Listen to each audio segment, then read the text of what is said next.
Hello friends, एक छोटा सा प्रॉब्लम यहाँ पर बोर्ड पर जैसा कि स्क्रीन पर देख रहे हैं। एक थोड़ा सा टाइम दे दीजिए। वैसे तो मोबाइल पर या लैपटॉप पर बहुत से टाइम दे देते हो, लेकिन एक छोटी सी अगर ट्रिक यहाँ पर समझ लोगे तो इस क्वेश्चन को यूज़ करने का एक आइडिया मिल जाएगा और किसी को भी एक्सप्लेन कर सकते हो, बता सकते हो। जैसे बहुत से बच्चे घर में रहते हैं, फ्रेंड्स रहते हैं, बहुत से पढ़ने वाले रहते हैं कॉम्पिटेटिव एग्जाम में। तो यहाँ पर ये मैथ ओलंपियाड की जो प्रॉब्लम है, 575 square minus 425 square upon 25 square equal to how much. Numerator यहाँ पर दिया है 575 square minus 425 square upon 25 square equal to how much. Options भी इसके साथ में अटैच कर दिया हूँ मैं। ऑप्शन भी देख लीजिए। A 5 minus 4, B 5 minus 3, C 5 cube minus 2 and D 5 square minus 1। तो इसमें कौन सा ऑप्शन करेक्ट है ये हमें तो पता नहीं है अभी। Just solve and find your correct answer. इसको सॉल्व करने का आइडिया बहुत ही बेहतरीन है। जैसा कि यहाँ पर फॉर्मूला अप्लाई करें मैथमेटिक्स में, यहाँ पर अगर हम लोग जाते हैं डायरेक्टली 575 स्क्वायर मीन्स 575 इंटू 575 अगर मल्टीप्लाई करते हैं तो number is so large.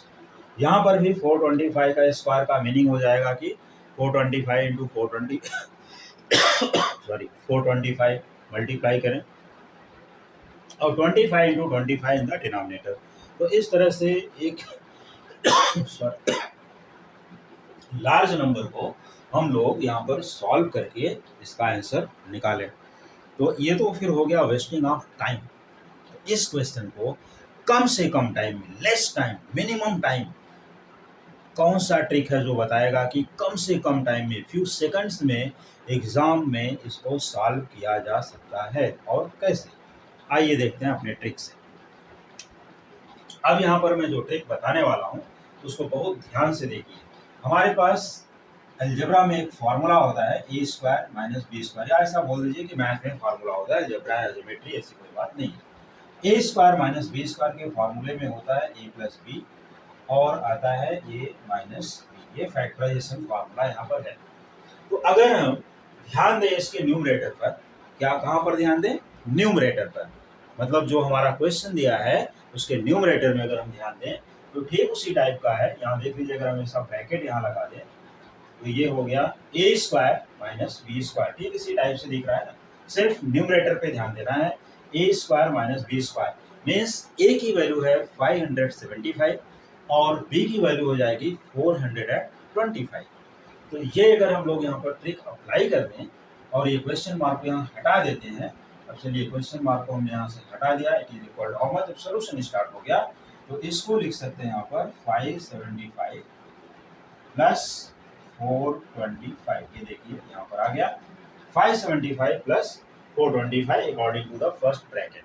Second bracket बता रहा है कि इसको सब्ट्रैक्ट कर दिया जाए, तो चलो सेकंड ब्रैकेट में इसको सब्ट्रैक्ट भी कर देते हैं। 575 माइनस 425 डिवाइड बाई, अब ये डिनोमिनेटर पे ध्यान देना है। डिनोमिनेटर है 25 स्क्वायर। ये 25 का जो स्क्वायर यहाँ पर दिया है इसको हम लोग यहाँ लिख सकते हैं 25 मल्टीप्लाइड बाई 25। इसको हमने चलो 2 टाइम्स लिख दिया। ठीक है। अब इसके बाद क्या करते हैं, यहाँ पर 575 प्लस 425 दोनों को प्लस कर लिया। तो इनको प्लस करने के बाद आता है 1000। चलिए 1000 भी लिख दिया हमने और मल्टीप्लाइड बाय 575 माइनस 425। इसको सब्ट्रैक्ट करने के बाद है, तो अगर इसको हम लोग यहाँ पर सब्ट्रैक्ट कर देते हैं ये आ जाता है 150 और डिवाइड करना है 25 मल्टीप्लाइड बाय 25 से। 25 मल्टीप्लाइड बाय 25 ये हमने यहाँ पर ले लिया। अब इसके बाद ये होता क्या है, 25 से इसको कैंसिल किया तो 25 इंटू 6 150 होता है और 25 इंटू 4 अगर करें तो ये 100। यहाँ पर 4 और एक 0 और भी है तो यहाँ पर भी हम 0 40 कर देते हैं, पूरा कैंसिल हो गया 1000। अब हमारे पास यहाँ पर जो भी ऑप्शन आता है वो बन करके क्या आएगा, देखिए 40 इंटू 6। ये 40 इंटू 6 यहाँ पर आ गया। 40 इंटू 6 अगर इसको मल्टीप्लाई कर लेते हैं तो ये आंसर बनता है 240। तो अगर 240 को हम लोग यहाँ पर देखें 240 तो 40 इंटू 6 ये 240 होता है। तो चलते हैं अपने ऑप्शन की तरफ और देखते हैं कि इसमें 240 क्या होगा। चलिए सबसे कम पावर वाला पकड़ते हैं। 5 स्क्वायर यहाँ पर आ जाता है ये 24, ये 125 -2 करेंगे ये हो जाएगा 123, और यहाँ पर 625 -3 करेंगे तो काफ़ी ज़्यादा हो जाएगा, और 5/5 तो उससे भी आगे है। इसका मतलब ये है कि यहाँ पर जो आंसर है वो है 240।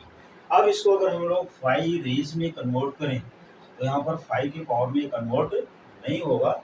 इसका मतलब है कि यहाँ पर जो ऑप्शंस ये दी गई है, ऑप्शंस, इसमें जिस क्वेश्चन पेपर में जिस प्रिंट में हमें मिला उसमें ऑप्शंस में कुछ तो मिस्टेक है। इसके लिए मैंने आपको सेम टू सेम यहाँ पर ऑप्शन दिया, तो इसमें से कोई भी ऑप्शन यहाँ करेक्ट नहीं है। उसमें कुछ करेक्शन करके ये बी ऑप्शन पर जाना पड़ सकता है, लेकिन यहाँ पर नंबर अलग होगी। ये 5/4 -3 समथिंग जो भी आएगा यहाँ पर उसको करेक्शन करके निकाल सकते हैं। तो अगर हम लोग देखें तो 5/4 यहाँ पर 5/4 की वैल्यू कितनी हो जाती है 625, और अगर हम 625 में से, चलो यहाँ पर 625 में से 240 माइनस करके देख लेते हैं कि क्या आने वाला है। ये 240 और यहाँ आता है 385। इसका मतलब है कि ये जो नंबर है सिर्फ 3, ये 3 नहीं है। यहाँ पर अगर 385 होगा, चलिए मैं ऑप्शन को करेक्ट भी कर देता हूँ, ऑप्शन को करेक्ट कर देता हूँ। 5/4 -385 इस तरह से हो सकता है कि हमें जो पेपर मिला वहाँ से कुछ साइड में कट हो गया हो, या यहाँ पर कोई दूसरे नंबर रहे हों, तो ये ऑप्शन बी यहाँ से करेक्ट आएगा, जिसको हम लोग यहाँ पर लिख सकते हैं। क्योंकि हमें ऑप्शन को सिंप्लीफाई करके देखना पड़ेगा, तो ये है यहाँ पर 5/4 -385 जो ऑप्शन यहाँ पर बी में मिलेगा। इस तरह से हम लोग इस ऑप्शन को देख सकते हैं। बाकी हम दूसरे ऑप्शन पे नहीं जाएंगे, तो कोई डिस्कस नहीं करेंगे। 5/4 -385 जो इसका करेक्ट आंसर है, क्योंकि इसमें देखो डायरेक्ट आंसर नहीं दिया गया है कि 240 आंसर दिया गया हो। जो भी आंसर है वो 5 रेज में करके दिया, मीन्स हमें ऑप्शन को भी सॉल्व करके देखना पड़ेगा कि कौन सा आंसर करेक्ट है। तो 5/4 -385 इज 240 जो भी इसका करेक्ट आंसर है। तो इस तरह से कॉम्पिटेटिव एग्जाम में बहुत से क्वेश्चंस को सॉल्व करने के लिए, उनका ट्रिक्स देखने के लिए देखते रहिए coming videos. Thank you so much.